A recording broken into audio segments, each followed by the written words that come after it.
কুসুম, তুমি কি একা একা বকবক করছো? না না, কিছু না। আসলে কি বলতো, আমি ভাবছিলাম কি বাড়িতেই তো আছি আর আমি ফ্রি আছি, ঘরটা একটু গুছিয়ে নি। ঘরটার যা অবস্থা। ঘর? না না না, তোমাকে ঘর গোছাতে হবে না। আরে মালতী তো আছে, ওকে আমি টাকা দিয়ে রাখছি কেন? ওই তো ঘর দোয়ার সব ঠিক করে রাখবে, তোমাকে এসব করতে হবে না। তুমি এখন রেস্ট নাও, আমি এটাই চাই। আরে কত রেস্ট নেবো, বাড়িতে থাকতে থাকতে আমি বোর হয়ে গেছি। ঠিক আছে, ঘর পরিষ্কার করতে দিচ্ছ না যখন, তাহলে জানলাগুলো একবার মুছে নি। আরে কেন তুমি জানলা কেন মুছবে? জানলা মুছতে অনেক খাটনি হয়, তোমাকে মুছতে হবে না। তুমি এক কাজ করো, তুমি শপিং করে আসে যাও। না, আমার কিছু কেনার নেই, তাহলে তুমি বাইরে যাও, আমি ঘরে একটু ঘুমাই। ঘরে ঘুমাবে? না না না না, আমি বাইরে কেন যাব? তুমি এক কাজ করো, তুমি বাইরে সোফাতে গিয়ে রেস্ট নাও। মানে আমি আমার বেডরুম থেকে বেরিয়ে গিয়ে সোফায় গিয়ে ঘুমাবো? এটা কোন ধরনের কথা তোমার? আমি আমার ঘরেই রেস্ট নেবো, আমার বেডরুমে। আমি শোবো না তো কে শোবে? তোমার প্রবলেম হলে তুমি গিয়ে সোফায় বসো। সর, আমায় ডিস্টার্ব করো না। নয় আমায় ঘরে ঘুমাতে দাও, না হলে আমি জানলা পরিষ্কার করছি। না না ঠিক আছে, আমি বাইরে চলে যাচ্ছি। যাও।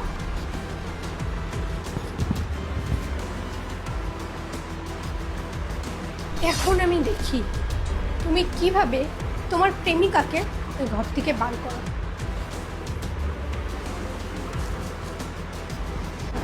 এ ভগবান, এবার আমি কি করব? কুসুম তো ঘরের ভিতরে রেস্ট নিচ্ছে, আর শ্রুতি জানলার পিছনে আছে। ওকে বার করব কি করে?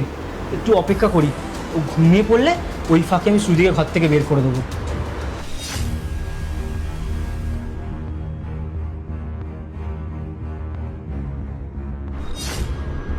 এই তো কুসুম ঘুমিয়ে পড়েছে, এটাই সুযোগ শ্রুতিকে বাইরে বের করা।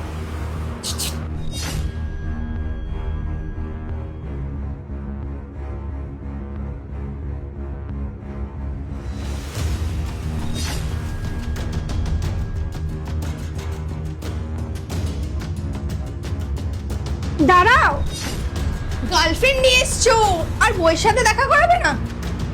কি হলো? কে এটা? কুসুম, তুমি বিশ্বাস করো, এটা আমার একটা ফ্রেন্ড হয়, তোমার সাথে দেখা করাতে এনেছিলাম। একদম চুপ করো। আর কত নিচে নামবে তুমি? তুমি কি ভাবছো আমার কাছে কোনো প্রমাণ নেই? আমি প্রমাণ ছাড়া কথা বলি না। বেরিয়ে আয় তো। বল, তুই ঠিক কি কি দেখেছিস? ম্যাডাম, আসলে আমি এই ঘরে ছাড় দিতে এসেছিলাম, আর এসে দেখি সাহেব এই মেয়েটার সাথে নোংরামি করছে। আপনি নিজেই সেটা চোখে দেখে নিন। আরে শ্রুতি, তাড়াতাড়ি ঘরের ভিতরে আসো, আমার বউ নেই। আমি তো এই সুযোগটাই খুঁজছিলাম, আমার বউ ঘরে থাকবে না আর আমি তোমাকে এখানে এনে মজা করব। এখন আবার কে এলো? আমার মনে হচ্ছে আমার বউ এসেছে। কি হবে এখন? তুমি এক কাজ করো, তুমি এই জানলার পিছনে গিয়ে লুকিয়ে পড়ো। ঠিক আছে। আরে তাড়াতাড়ি যাও। আরে হ্যাঁ।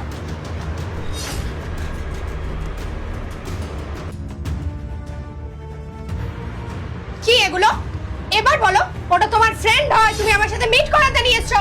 আর কত মিথ্যা কথা বলবে তুমি? কুসুম প্লিজ, তুমি আমাকে ক্ষমা করে দাও, আর কোনোদিন আমি এরকম করবো না। প্লিজ এইবারের মতন ক্ষমা করে দাও।